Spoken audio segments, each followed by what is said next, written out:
been a huge hit with all the marvellous starring roles in musicals over the last few years. Also, Mr. Paul Gambaccini, after this break.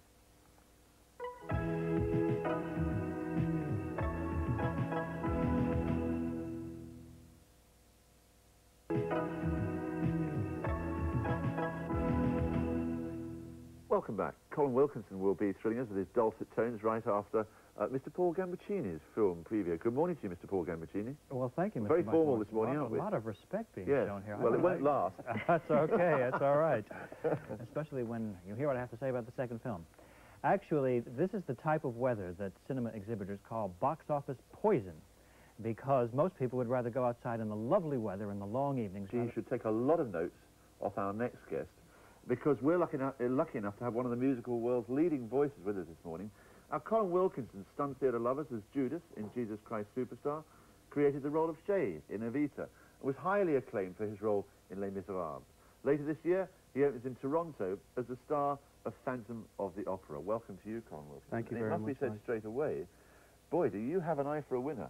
It's an well, extraordinary lineup of credits there, isn't it? Yeah, I just happen to be very lucky to be involved with Andrew Lloyd Webber and Tim Rice at Is the it as beginning. simple as that, do you think? Well, all the parts you named are sort of, they're not what you would call exactly the juvenile leads. You know, they're very character-type parts and heavy musical type parts, and I happen to be able to handle those kind of roles, so I was very lucky. You've done well, haven't you, Colm, for a young man who, some years ago, was in the upstairs bedroom listening to Eddie Cochran and Elvis, I think. Oh, yeah, well, that's my background. Rock and roll is my background. I loved all that. But I have to say then, I came from a family of 10, and there was a very diverse kind of selection of music happening all the time in the house. My sisters were playing opera. My mother was into opera as well. My father played the banjo and piano. So I was open to a lot of different kinds of music. Yeah. I mean, I do a concert which I sing sort of various kinds from the shows, but I also do Nelson Dorma, Puccini aria. So I love all that kind of stuff. I just like good music. I just like good sounds, you know. Despite having read out that list of credits, your story, in a sense, hope you don't mind me saying this, is also a story of what might have been. You were offered, weren't you, the London Phantom of the Opera lead role. Is that correct? Yes, I did the original Sidmonton version with Andrew in '85, I think it was, '86, when he mounted it. He puts a teaser on every year for the angels. They come down, or the people who back the musicals, to see. Yeah. And we did the first act, and I was the Phantom in that. And I was offered that, but I was already contracted to do Valjean in Les Miserables. I remember Cameron McIntosh actually saying to me, "You're in a very unique position here. If," he said, "Les Miserables bombs, you can do the Phantom of the Opera." It's some choice, isn't it? Yeah, it was great, actually. He said the two best roles ever written. I mean, not ever written, but written in the last, say, 20 years. I know you keep your feet on the ground, but the reception for you in America has been quite astonishing, hasn't it?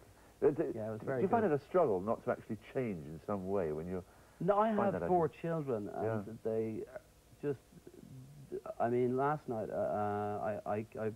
last week they came to see the concerts I was doing in Dublin, and the youngest boy, Simon, walked into the dressing room and just says, "Where's the lemonade?" You know, after the show. And I said, "Well, what do you think of the concert, Simon?" He said, "Boring, boring." I mean, it's great. It's but I have to say, the pair of them last night, if I can I talk about it? They camped out in the back garden last night, Simon and Sarah. He's 9 and she's 6. And Deirdre, I phoned home. They went out at 9 o'clock, and they built this tent at the side of the shed and all that kind of stuff.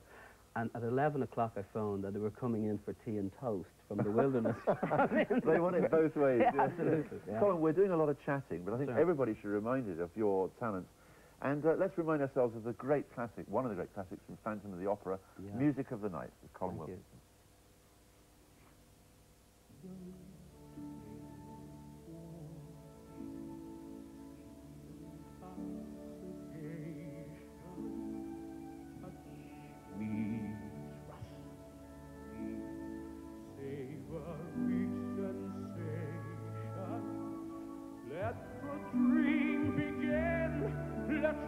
Darkest night give in to the power of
give anything for a voice like that. Tears to your eyes.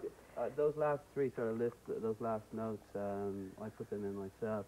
Actually, what was supposed to happen there, you're supposed to hold the note when you hit it, and it goes through those chord sequences, and there's a dissonance which shows sort of the evil side of the phantom as well as the good side of him. But I like doing that flash piece there, you know what I mean? I know music critic, but they certainly work. I mean, it's tremendous dramatic effect. Thank you. Please to ask that, just watching you there, the incredible pull, the charisma, the power that you have in that role.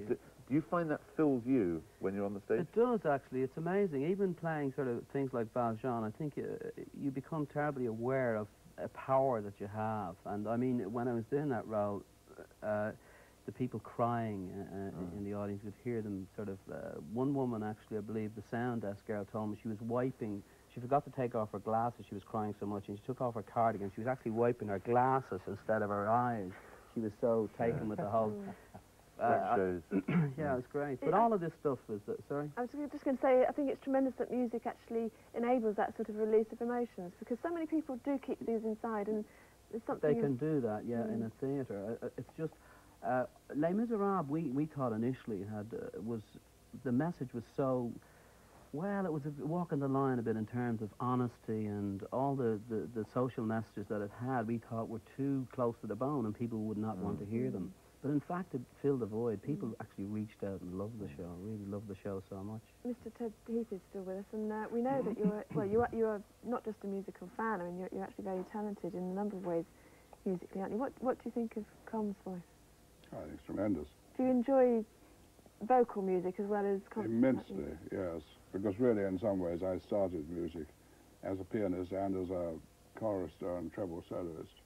And that's where I got all the background of my music, which is very largely church music and Bach and so on. And it was when I went to Oxford that I got into chamber music and used to go to the proms and hear all the orchestral music.